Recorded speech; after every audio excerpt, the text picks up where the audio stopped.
What up, Pod Squad? Jack Mehoff here, coming back at you with a little early edition of the Mehoff Mondays for you. I'm trying to record these a couple days ahead of time going forward just because we can actually give you some real analysis that way, rather than telling you who to start and who to sit on Mondays when there's nobody else left to go. So we're going to try this out. I'm still going to break down the Monday games every single week, but we're going to just give this a shot so that we have some options to do some different start-sit questions and a little bit more analysis. So looking into the Monday night game first preview, we've got the Rams coming in at San Francisco in a little interdivision rivalry game. The Rams are 2-1 right now, and San Francisco is 1-2 after a very gross loss to the Broncos due to a safety last week.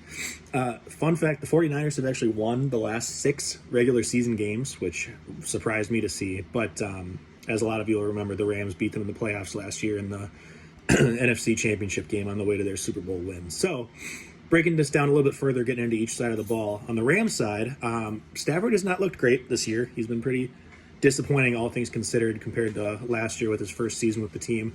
This year he's got 4 touchdowns to 5 interceptions.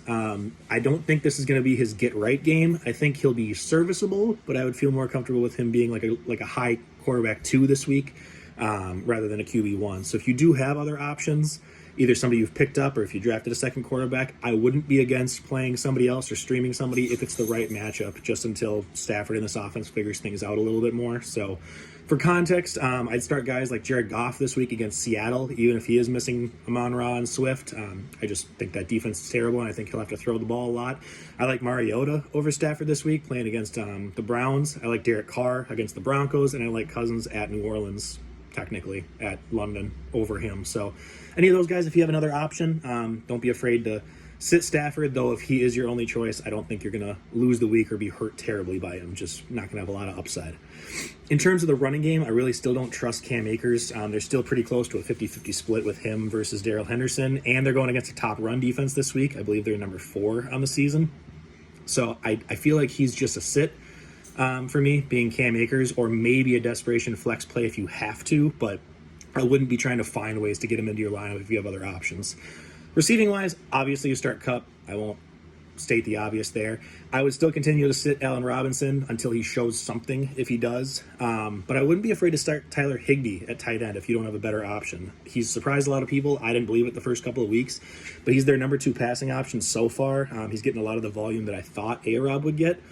Higbee is currently tight end 7 on the year, despite not even having a touchdown, which is crazy. So, I mean, 1 touchdown could easily make him end up as a top few option that week. And if not, he's still getting enough volume and yardage to be an option there. So don't be afraid to start him if you have him. Tight end's kind of a crapshoot anyway. On the 49ers side of the ball, Jimmy G, a.k.a. Jimmy Garbage, last week. Obviously, you're not even considering starting him in a 1-quarterback league, but if you can't trust him against bad teams, let alone a top defense like the Rams, I think this is going to hurt a lot of the offensive weapons on the 49ers, at least this week. Debo is Debo. He was great last year. He hasn't quite gotten off to that same hot start this year. I feel like he'll be more of like a wide receiver 15 to 18 option this week versus like a top wide receiver 1 like he can be. So obviously he's still in your lineup based on where you drafted him, but don't be counting on him to be elite this week by any means. Him going up against Jalen Ramsey, unless they scheme him around the field to get him away from him, I don't think is going to help. I'm hesitant to start Brandon Ayuk if you have other options too. Like he got 8 targets last week, which looks great, but it only turned into 3 catches for 39 yards. So I feel like the Jimmy G targets aren't the epitome of accuracy, and I feel like it's not going to be something you can rely on, assuming he even gets volume. There might be some weeks where Jimmy's not going to throw the ball a lot and he's only going to get a couple targets. So lastly, Kittle, you're obviously starting him no matter what based on where you drafted him and the fact that he's healthy, but the Rams are strong against the tight end, so you're kind of just hoping for either volume play with the 49ers playing from behind and Jimmy G just finding his safety blanket, or maybe a couple of red zone looks. If you got a touchdown, I mean, that's enough as a tight end to be a top option. So hopefully Kittle continues to look better as he gets healthier. I know last week was his first week back, so he can be dynamic in the passing game when he is healthy. So we're going to keep starting him and hope it happens. Lastly, Jeff Wilson, he scared me big time. He should continue to get the volume because he's had 15 or more opportunities the last 2 weeks, but this is a really, really tough run defense. I think they're going to be able to key in on some weapons and not have to worry about Jimmy G beating them. So he's a decent volume flex play, but I don't think I would rely on him to go off for you this week or even be able to be an RB2. there will probably be better weeks ahead for Jeff Wilson than this week. So overall, looking at the game script, the line has San Francisco favored in this game by 1.5, just due to being at home. Currently, I am 4-0 on the season in Monday Night Football records, so I am undefeated. I'm trying to keep it that way. Based on that, I am going to go with the Rams to win on the road. I don't think they're going to have to score a lot to win this one. I mean, the 49ers put up just, 10 points last week, and their offense just looks rough. So I think the Rams' defense is good enough that they can make life terrible for Jimmy G in the pass rush and just pressure. So I would expect this game ends up being more of like a high teens to low 20s game. So I'm going to go Rams 24, 49ers 17.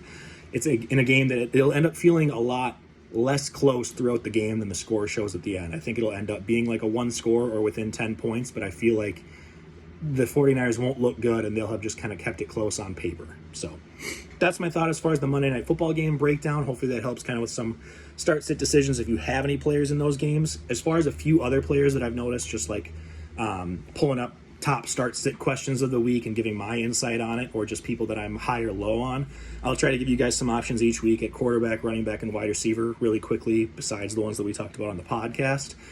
So quarterback, this week, I mentioned it in the DFS breakdown, but I think this is the week that Russ is going to figure things out for the Broncos versus Las Vegas. They're last in the league in sack rate for a defense, and they're really, really low, like bottom teams as far as high QB completion percentage and passing yards. So I don't think Russ is going to just light it up, but I think this is like a get-right game for him, and he'll figure some stuff out. And that many weapons and Russ being good historically, I don't think they're going to be bad for long. So this is a good week for him. I think you start him unless you have an elite other option, which is unlikely considering you drafted Russ higher on the end. So comparatively, I'm lower on Trevor Lawrence than I think a lot of consensus people are just this week. He's looked really, really good to start the season. He's getting a lot of volume to guys like Christian Kirk and Zay Jones. Robinson's looked great out of the backfield, but against Philadelphia, they're a better defense than people realize, and with them running the ball so much, it really just takes a lot of the game away. So I feel like Lawrence isn't going to have the ball in his hands a lot to be able to make things happen, so he'll just get less chances to have the yardage up and touchdown chances. So I'm lower on him. I think he's a high floor still, but I don't think he's going to be a ceiling, and maybe not as good as he's been some weeks. In terms of running backs, I talked about this on the episode, but I love Jamal Williams this week. Amon-Ra, they just reported he's out, and it's Friday morning when I'm recording this. DeAndre Swift is likely to be out. Obviously, if Swift plays, it's a little bit different, but with Swift out, I would put Jamal Williams as a running back 1 this week. I think he could be a top 10 option. Lots of chances. He's already done well. They're giving him all the red zone looks. He can be used in the passing game, and with 2 top options out, I think he would get a lot of work in a game where the Seahawks probably aren't going to stop anybody. So I would start him if you're looking for a comparison. Not only am I high on him, but I would put him above guys like James Robinson, Dameon Pierce, Zeke, Dobbins, to name a few. So if you're kind of wondering and you're nervous to say that, do I rely on him as more than like a mid running back 2? Yes, I think this is the week you do it. I would put him in over most options unless you've got some of those elite guys. As far as wide receivers, too, I'm still very high on Michael Pittman. I think he will bounce back this week going against Tennessee. I also think Hollywood Brown's going to look great. Last week was the first week that Kyler really hyper-targeted him, and Kyler actually looked good, too, granted against the Raiders, but I think their connection will continue to look great, and they're going to both be solid options this week for you, like top 15 or higher. On the other side of things, I'm a little bit lower on Metcalf than most people are. He's kind of had some ups and downs to start the season, but I would put him as a low wide receiver 2, even though it's a good game against Detroit. Lockett, like I mentioned, has looked better this year as far as more volume the last couple of weeks, and I think he's more of the wide receiver that you'd be feeling better starting. So not a lot of teams out there that probably have both, but I think if you have Lockett, I think you should find a way to get him in your lineup even as your wide receiver 3 or flex. Whereas if you have DK and there's other options on your team, I'm not afraid to slide somebody else in. For example, like Chris Olave this week, with reports that Michael Thomas is hurt and likely will not be playing against the Vikings in London. I think Chris Olave could be a top 20 wide receiver. So if you're the team out there that has Olave and Metcalf, I wouldn't be afraid to make that swap and put Metcalf on the bench if you had other options. But I'm just not sold on him yet. I think he's going to be a very touchdown-reliant guy. And even if he gets the volume, Gino's not a guy that's going to be able to get it downfield to him where he thrives. So there's a couple really quick thoughts. I'll try to bring you guys more of those week to week if you like them. If you want to toss more of them out, either as a comment in the video or just let us know on our podcast postings on Spotify or in the Discord.